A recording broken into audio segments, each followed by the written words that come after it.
सगळीकडे कुठे युती होते कुठे युती होत नाही. आता त्याच्यामध्ये जाण्यामध्ये काय अर्थ नाही. जिथे जिथे युतीमध्ये निवडणूक आहे तिथे युतीमध्ये आपण लढतो, जिथे युती नाहीये तिथे जे आहे स्वबळावरती वेगवेगळ्या पक्ष जे आहेत आपल्या आपल्या निवडणुका लढतायत आणि मॅक्झिमम जागा ज्या आहेत त्या मला वाटतं सगळीकडेच त्या महायुतीच्या निवडून येतील. नाशिक महानगरपालिकेमध्ये शिवसेनेची सत्ता जी आहे ही 100% या ठिकाणी येणार आहे आणि शिवसेनेचाच महापौर जो आहे या नाशिक महानगरपालिकेमध्ये बसेल. इतक्या वर्ष जुने असणारे झाडं जे आहेत मला वाटतं कुठल्या जर आपल्याला व्यवस्था करायची असेल तर त्याला पर्यायी देखील आपल्याला उपलब्ध आहेत.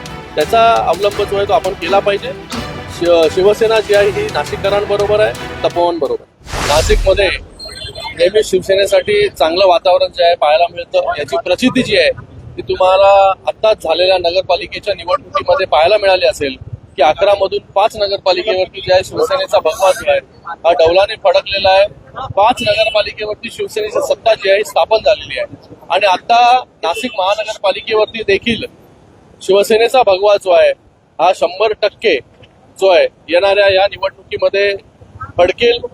मला वाटतं या नाशिककरांनी नेहमी शिवसेनेला भरभरून प्रेम आशीर्वाद दिलेला आहे. याच्या अगोदर देखील 30 ते 35 नगरसेवक जे आहे शिवसेनेचे निवडून जे आहे नाशिक महानगरपालिकेमध्ये आलेले आहेत आणि आता तर शिवसेना आणि राष्ट्रवादी काँग्रेस जे आहेत एकत्र येऊन या ठिकाणी इलेक्शन जे आहेत निवडणुका लढते आणि मला वाटतं मोठं यश या नाशिकमध्ये मिळेल. नगरपालिकेमध्ये जसं यश मिळालं तसंच त्याच्यापेक्षा जास्त यश जे आहे हे माननीय उपमुख्यमंत्री मुख्य नेते एकनाथजी शिंदे साहेबांच्या नेतृत्वाखाली या नाशिक महानगरपालिकेमध्ये 100% मिळेल. भाजपने नाशिकमध्ये 100+ नारा दिलेला आहे. आपला काही विशेष नारा असणार आहे का 100+? आम्ही कुठल्या आकड्याच्या गणितामध्ये जात नाही. मला वाटतं नाशिक महानगरपालिकेमध्ये शिवसेनेची सत्ता जी आहे ही 100% या ठिकाणी येणार आहे आणि शिवसेनेचाच महापौर जो आहे तो या नाशिक महानगरपालिकेमध्ये बसेल. आपला महत्वाचा मुद्दा कोणता राहणार आहे निवडणुकीमध्ये? बघा, नेहमी शिवसेना जी आहे डेव्हलपमेंट ओरिएंटेड विकासाच्या राजकारण जे आहे ते करत आलेली आहे. शिंदे साहेब जेव्हा मुख्यमंत्री होते तेव्हा देखील सगळ्यात जास्त काम जर कधी झालं असेल तर त्यांच्या कार्यकाळामध्ये झालं. सगळ्यात जास्त निधी जर कधी मिळाला असेल तर तो त्यांच्या कार्यकाळामध्ये मिळाला. 3 वर्षाच्या कालावधीमध्ये 2.5-3 वर्षाच्या कालावधीमध्ये पूर्ण महाराष्ट्रामध्ये इतक्या मोठ्या प्रमाणामध्ये नवीन नवीन योजना आणण्याचं काम जे आहे शिंदे साहेबांच्या नेतृत्वाखाली झालं. मॅक्झिमम पॉलिसी अमेंडमेंट्स करण्याचं काम हे शिंदे साहेबांच्या नेतृत्वाखाली झालं.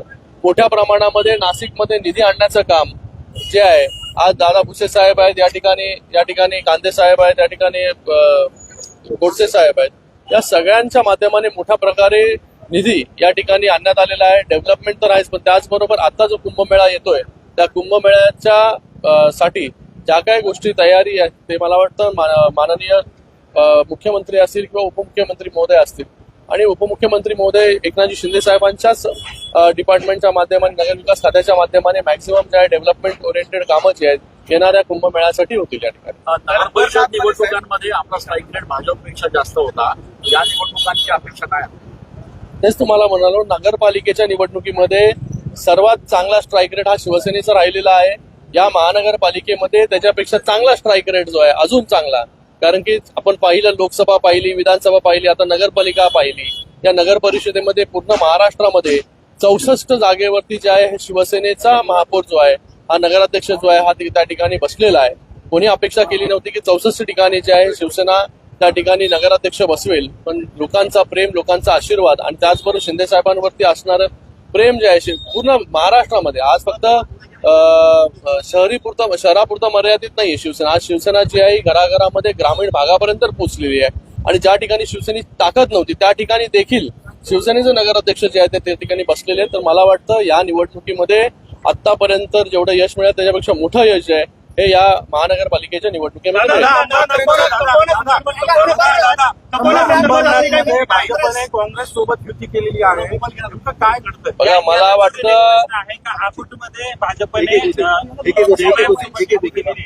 अकोटमध्ये भाजप आणि MIM सोबत असेल किंवा अंबरनाथमध्ये काँग्रेस सोबत असेल, हा सर्वस्वी प्रश्न जो आहे हा भारतीय जनता पार्टीचा आहे.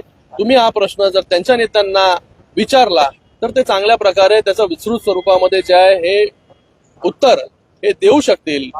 आम्ही जो आहे नेहमीच काँग्रेसला विरोध करत आलेलो आहे. म्हणूनच शिंदे साहेबांनी जो उठाव केला हा या सगळ्या वृत्तींच्या विरोधामध्ये उठाव केला होता. बाळासाहेबांनी देखील काँग्रेसच्या विरोधामध्ये जे आहे नेहमीच जे आहे बंड पुकारलं होतं आणि आज जर असं होत असेल तर मला वाटतं याचं उत्तर जे आहे ते आमच्यापेक्षा भारतीय जनता पार्टी जे चांगल्या प्रकारे देऊ शकतात. पण एक सांगतो, काँग्रेसला जो आहे आमचा विरोध होता आणि पुढे देखील तीव्र विरोध जो आहे तो राहील. अंबरनाथ मध्ये तुमच्या बरोबर सत्ता स्थापन होणं अपेक्षित होतं, तसे गणित पण जुळत होते. असं असताना तुम्हाला बाजूला ठेवलं आणि काँग्रेस सोबत गेले. तेच तुम्हाला सांगितलं मी आता. तुम्ही त्यांना हा प्रश्न जर विचारला, कारण की केंद्रामध्ये महायुती आहे, राज्यामध्ये महायुती आहे आणि नगरपालिकेमध्ये देखील आपण पाहिलं असेल की महायुतीच्या सगळ्यात जास्त जागा निवडून आल्या आणि महानगरपालिकेमध्ये देखील मॅक्झिमम ठिकाणी महायुतीचं वातावरण आहे. काही ठिकाणी जे आहे नाशिक सोडलं, बाकी ठिकाणी सोडलं तर त्या ठिकाणी काही ठिकाणी नाही आहे महायुती. तर मला वाटतं अशा परिस्थितीमध्ये जो काही परम्युटेशन कॉम्बिनेशन कोणाबरोबर सत्ता स्थापन करतायत, ज्या विचारांच्या विरोधामध्ये आपण लढलो, अशा लोकांबरोबर सत्ता स्थापन कोण करत असेल तर मला वाटतं हा सर्वस्वी प्रश्न जो आहे तो त्यांचा आहे.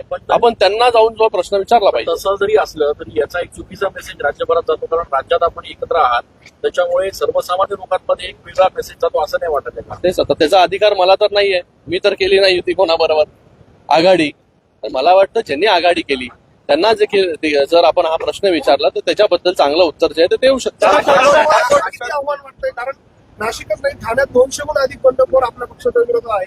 नाशिकमध्ये काही ठिकाणी बंडखोरी आहे. मला वाटत नाही की बंडखोरांचा कुठे जो आहे हा प्रॉब्लेम जो आहे कुठेच आलेला आहे. नगरपालिकेमध्ये पण पाहिलं त्या ठिकाणी देखील मोठ्या प्रमाणामध्ये सगळे बंडखोर उभे होते. पण त्या ठिकाणी शिवसेनेने सगळ्यात जास्त नगराध्यक्ष जे आहेत ते त्या ठिकाणी निवडून आणले. स्ट्राईक रेट नगरपालिकेमध्ये देखील 135 जागा, बरोबर ना, 135 जागा आपण लढलो आणि 135 जागेमधून 64 ते 70 जागेवरती नगराध्यक्ष शिवसेनेचा पहिली वेळ जो आहे तो त्या ठिकाणी बसलेला आहे. तर त्याच्यामध्ये जे शिवसेनेचा स्ट्राईक रेट चांगला राहिलेला आहे, शिवसेनेवरचं प्रेम आहे, लोकांचा आशीर्वाद आहे, ते असंच अबाधित राहील. मला वाटत नाही कुठलं आव्हान जे आहे बंडखोरांचं. मुख्यमंत्र्यांनी अंबरनाथ आणि अकोट संदर्भात नाराजी व्यक्त केलेली आहे त्यांच्या स्थानिक नेतृत्वावर. अशा पद्धतीने जे युती आघाडी झालेली आहे अकोट आणि अंबरनाथ, त्यांचं स्वागत आहे. नाशिकमध्ये सुद्धा गणेश नाईक यांनी असं म्हटलंय की आव्हाच्या सव्वा जागा मागितल्या म्हणून नवी मुंबईमध्ये युती तोडावी लागली. आता बघा, सगळीकडे कुठे युती होते, कुठे युती होत नाही. आता त्याच्यामध्ये जाण्यामध्ये काय अर्थ नाही. जिथे जिथे युतीमध्ये निवडणूक आहे तिथे युतीमध्ये आपण लढतो, जिथे युती नाहीये तिथे जे आहे स्वबळावरती वेगवेगळ्या पक्ष जे आहेत ते आपल्या निवडणुका लढतायत आणि मॅक्झिमम जागा ज्या आहेत त्या मला वाटतं सगळीकडेच त्या महायुतीच्या निवडून येतील. मुंबईमध्ये ठाकरे बंधूंची युती आहे, नाशिकमध्ये देखील त्याच पद्धतीनं आहे. त्याचं रिफ्लेक्शन किती पडेल असं तुम्हाला वाटतं? कारण महायुतीमध्येच मोठा संघर्ष बघायला मिळतो, महाविकास आघाडी म्हणून किंवा ठाकरे काही ठिकाणी फ्रेंडली फाईट जी आहे ना, काय प्रॉब्लेम आहे. पण आपण पाहिलं असेल नगरपालिकेच्या निवडणुकीमध्ये पहिल्यांदा अशी नगरपालिकेची निवडणूक झाली असेल की तिथे वरिष्ठ नेतृत्वाने एकमेकांवरती जे आहे हे कोणावरती टीका टिप्पणी केली नाही. ही आचारसंहिता जी आहे ती पाळण्याचं काम केलं आणि अशा परिस्थितीमध्ये युतीच्या जागा, महायुतीच्या जागा जरी वेगवेगळे लढलो तरी महायुतीच्या सगळं जर आपण एकत्र केलं तर महायुतीचं वर्चस्व जे आहे महाराष्ट्रामध्ये राहिलेलं आहे. जर शिवसेनेची सत्ता आली तर आपण तपोवन वाचवणार आहात, काय भूमिका तपोवन राहणार? बरोबर सगळे लोकच आहेत. शिवसेनेची भावना देखील लोकांच्या बरोबर आहे, नाशिककरांच्या बरोबर आहे आणि तपोवनच्या बाजूने आहे.